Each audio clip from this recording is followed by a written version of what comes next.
I'm just no good at rhyming. It makes me feel so bad. I'm just no good at rhyming, and that's why I'm so blue. My teacher asked if I could find a word that rhymes with hat.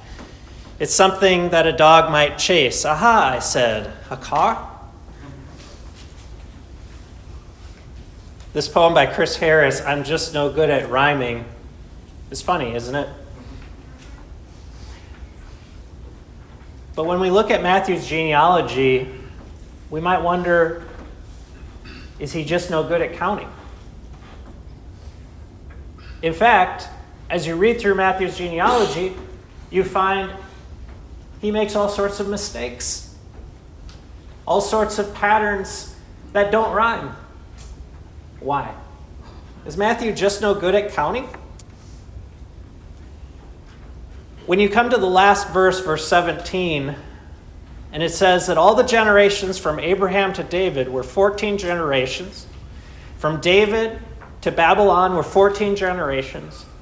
And from Babylon to Christ were 14 generations.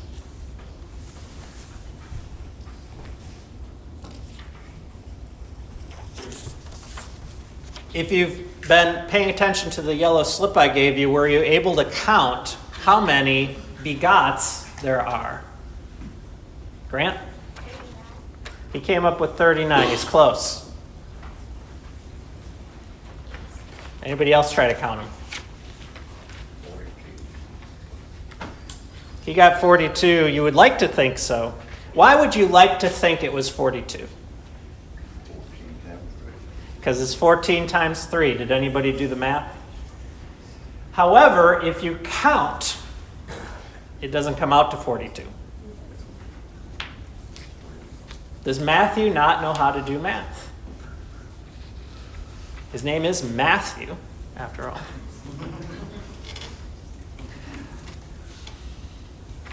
When you count how many begots you have in the genealogy, you come to 40.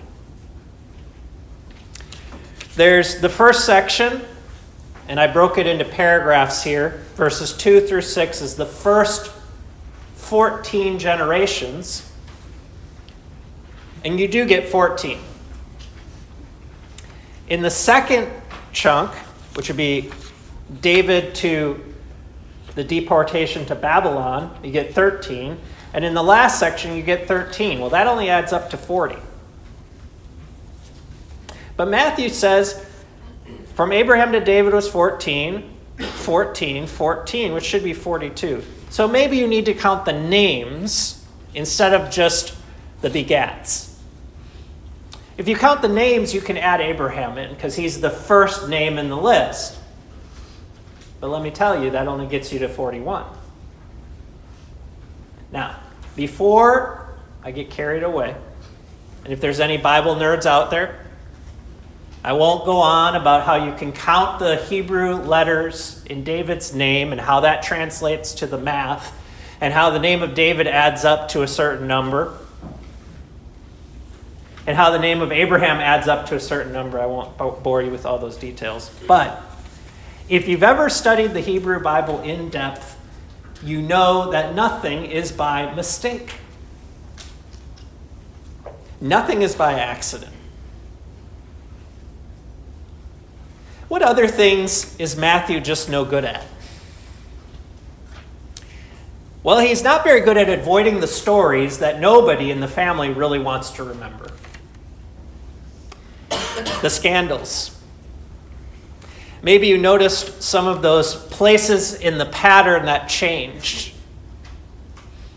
Most of these are pretty simple. Abraham got Isaac, Isaac got Jacob, Jacob got Judah and his brothers. That's a change. Judah begot Perez and Zerah by Tamar.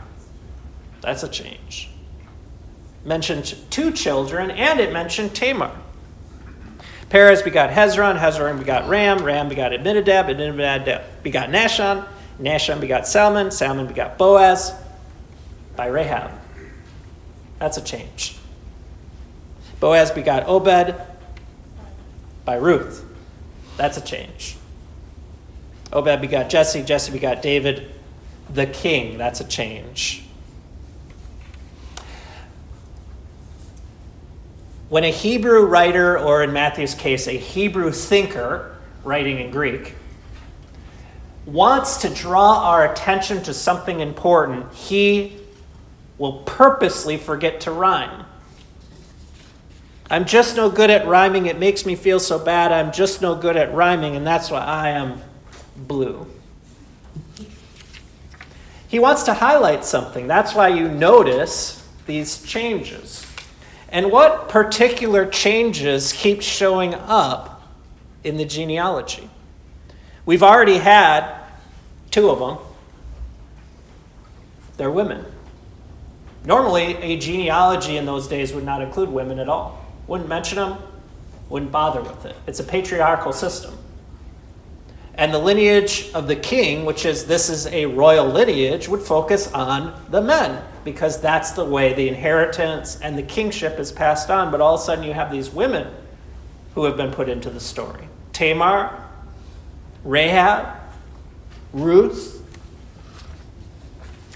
Not only is Matthew no good at rhyming or counting, he's not good at avoiding the stories that nobody really wants to talk about.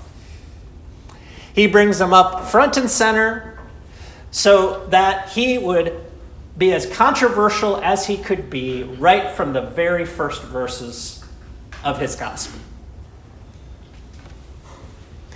He breaks the pattern because he wants us to think about Tamar. He wants us to think about Rahab. He wants us to think about Ruth. There's a Disney movie we watched some time ago, and I remember one of the songs from that movie. It was "We Don't Talk About Bruno." And if you've ever seen the movie Encanto, it takes place in Latin America and tells the story of this family which seems to be really organized and put together, and they're keeping tradition. And yet there's this one girl, Mirabel, who keeps feeling left out. She keeps messing up. She keeps not understanding why they're doing all the things that they're doing. She keeps trying to draw the family's attention to a problem. But the family doesn't want anything to do with it. And the minute she asks about her Uncle Bruno, they get this whole song about why we don't talk about Bruno. Uncle Bruno is not in the family anymore. He was a strange man, the strange uncle that you don't talk about. And some time ago, Bruno had a vision of the house that they lived in falling apart and crumbling to the ground. And the grandmother didn't like this and told him, her son, that he needed to leave. And so he did. Later on in the story, as the lights in the house are starting to go out, you discover Bruno has been hiding in the walls the whole time. And it's not until the end that he comes out and you learn the bigger picture of the story, the vision that he had about the house crumbling and falling down. It's a magical story. And after the house crumbles, then you find that these 2 sisters are reunited, that had been at odds, hating each other, and Mirabel is the one that makes it all happen. She's the one that makes the house crumble down, and she's the one that reunites the family. There's a whole backdrop to this story that you find out in the end about the grandmother suffering loss when she lost her husband during a war. The trauma that she lived through and how she responded to that war and losing her husband by bringing the family together tightly and controlling everything that was going on. Everything had to be just so the house would stay together. You begin to see how each family member is playing a role. Each person is hiding a truth.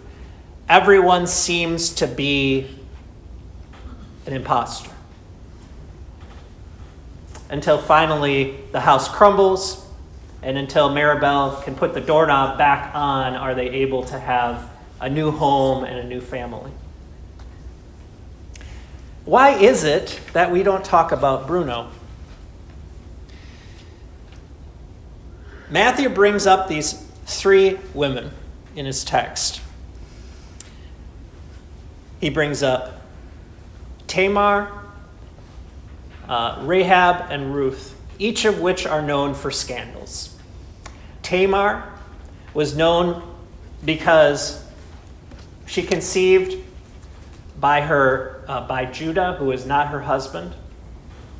After losing her husband, she was a widow, and Judah neglected her, didn't take care of her, and finally she dressed up as a prostitute, and Judah and her conceived a child.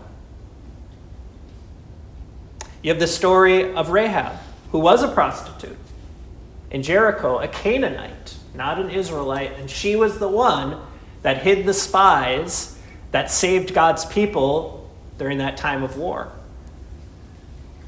And Ruth, a Moabite, descended from Lot through incest, now incorporated into the family with Boaz, and some kind of weird scene in the book of Ruth that they end up becoming married.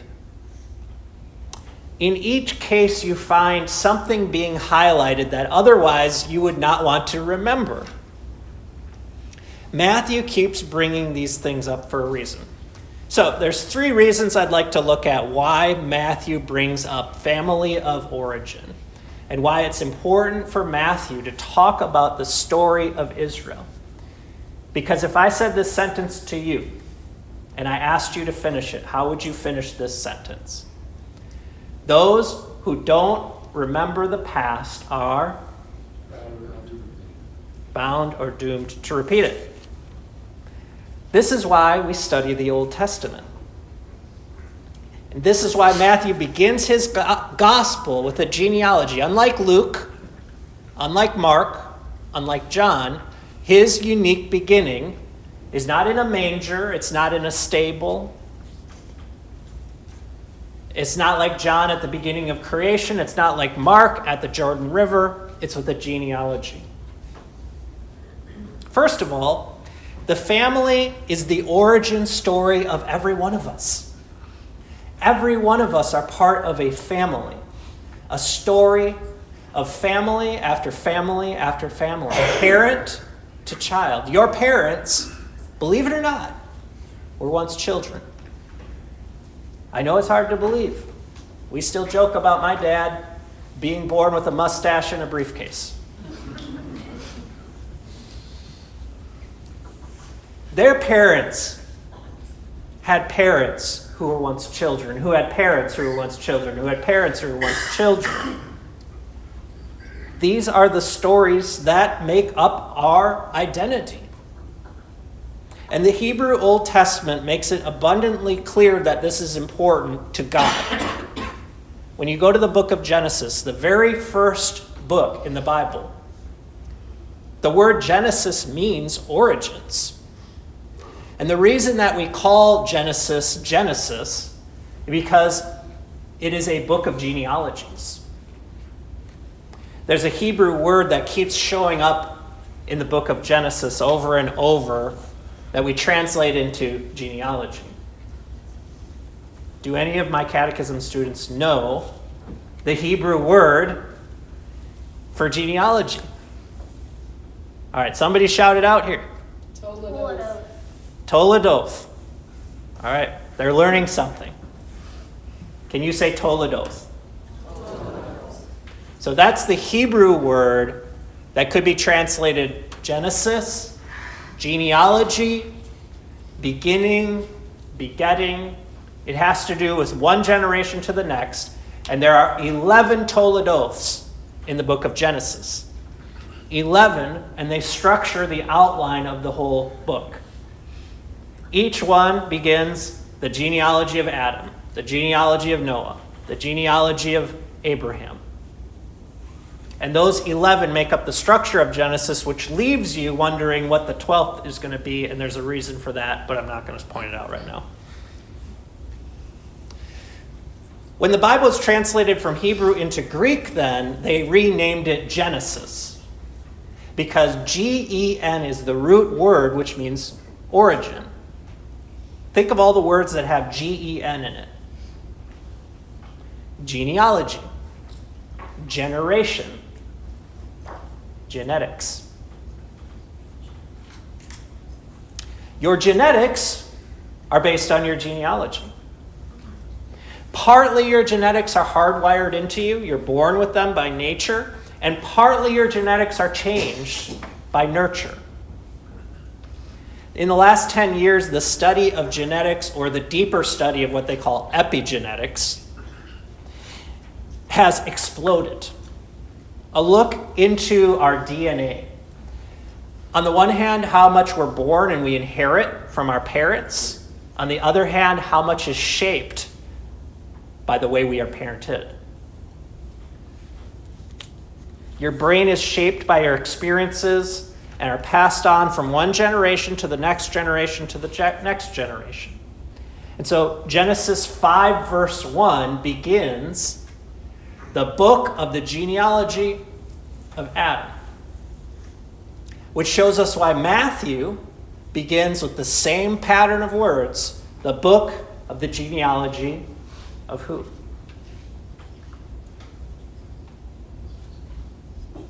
Jesus.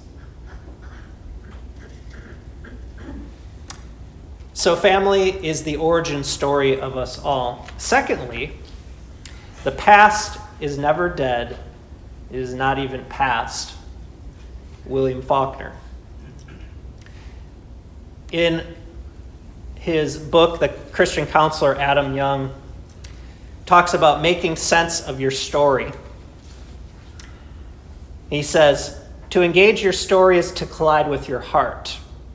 My invitation to you is simple. Take your story seriously as God takes it. Engaging your story is the single most important thing you can do to experience healing. Exploring your story will take you further into healing and growth than traditional talk therapy. This is a therapist, which often allows you to remain safely disconnected from parts of you that hold deep feelings, unmet longings, and disturbing bodily sensations. However, if you start to talk about particular scenes from your story, you will soon start to feel deep feelings, connected with unmet longings, and experience important sensations. In other words, you will connect to your limbic brain, and therefore to a storehouse of implicit memories. This is where you need to be to experience deeper healing and growth.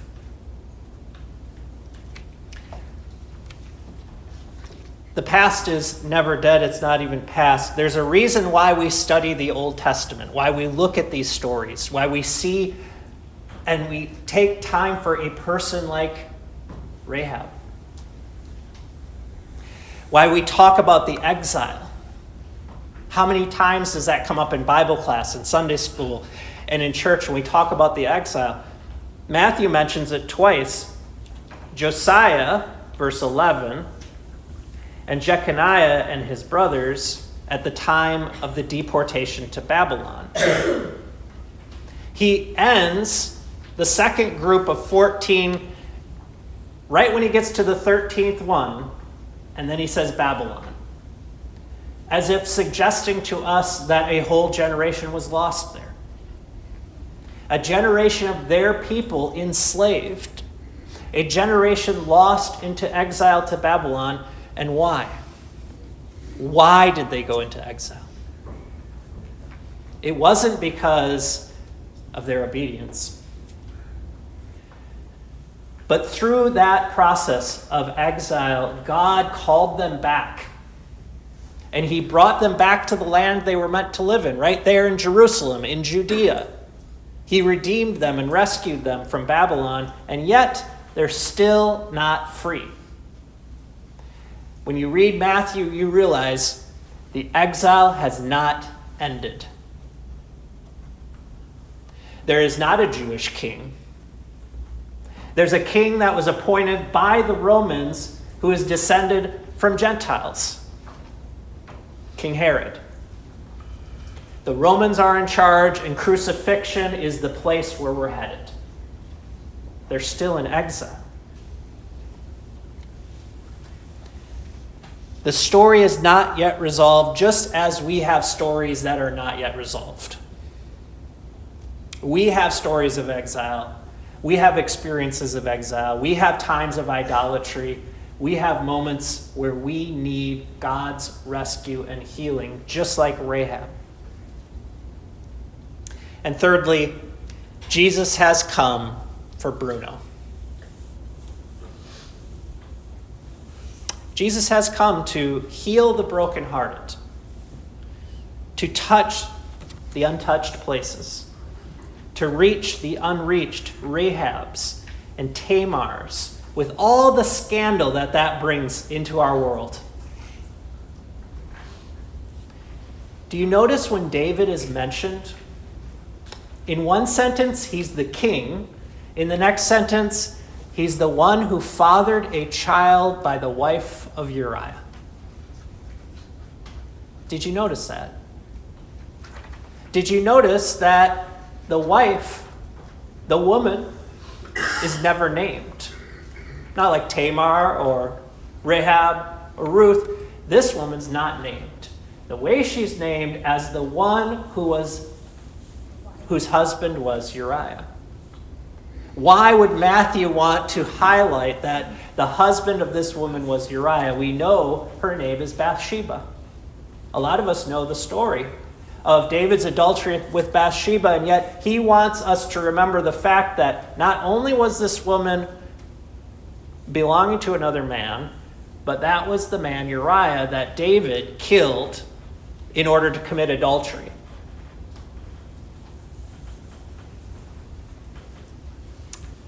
As bad as that might sound, the reason is very important to us. Because the true king is not David. David is fallen like every one of us. David has sinned like every one of us. Yes, it might outwardly have been more severe, but inwardly we all have gone through these things. We know what it is that he's talking about. So if you hear me inviting you to talk about Bruno, it's because God is inviting us to talk about those places in our story which we don't talk about. The places which are stuck, broken, enslaved, buried in grief and shame. And leaving them there, stuck in the past, only means we're doomed to repeat it. There's a reason why genealogy is Matthew's way of inviting us into a story of redemption. Let me get back to that first question. Why doesn't Matthew know how to count? I know I never answered. Because, of course, you count all the generations, 40. You count all the names, 41. You don't get to the number 42, 14 times 3. What is that question inviting us to do? That last generation that's missing. The king who has come to redeem. Who is the last generation?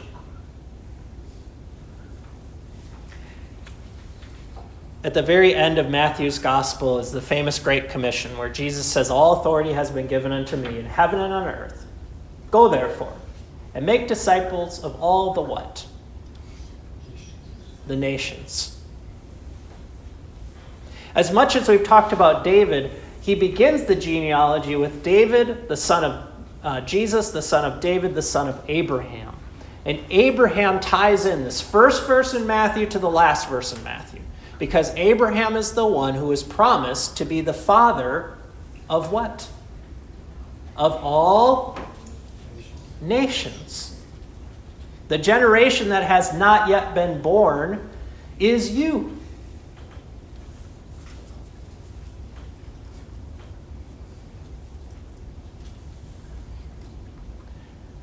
You are the ones that Christ has come to redeem.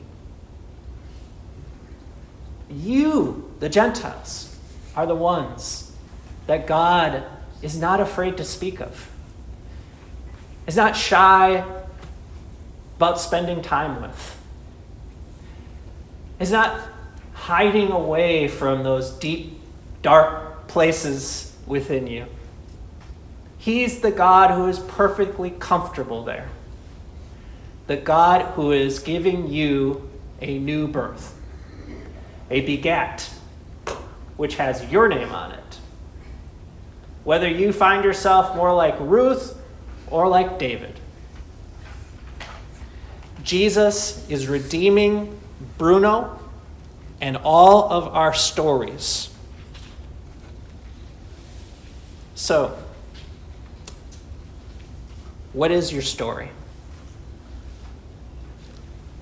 What are the moments that you'd rather omit from the family history? Who are the unexpected ones that show up and Jesus wants to invite them in? What has been lost in exile? What are the places within you that have not received care?